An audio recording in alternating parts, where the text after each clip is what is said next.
Hi there, I'm Leanne at Body Shop Performance, and welcome to this week's Thrive in 5, a tip I can impart to you in 5 minutes or less that you can think about, enact, or put into action in 5 minutes or less.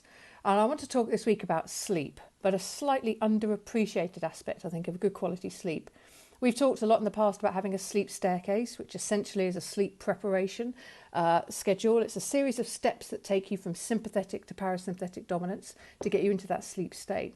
We talk a lot about the temperature of the room, the darkness of the room, the fact that you don't have anything charging, no flashing LEDs, about being cool in the bedroom. So you yourself have a fairly low body temperature so you can get into that sleep state. All of this kind of stuff's been talked about quite extensively, but one thing we don't talk so much about is safety. In order to sleep well, we have to feel safe. And for many of us, that might not be the case. We might feel threatened by work situations, by personal situations. We may not feel safe in our home. We may not feel safe in the relationships we're in. And I don't necessarily mean in danger of physical threat, but other kinds of threats, emotional threats. Sleep and safety are really quite closely linked. So it's worth having a little bit of a think about this. If you struggle to sleep, do you feel safe?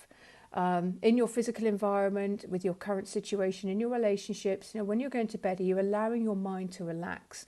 Or is it still in that sympathetic dominant state because you feel under threat?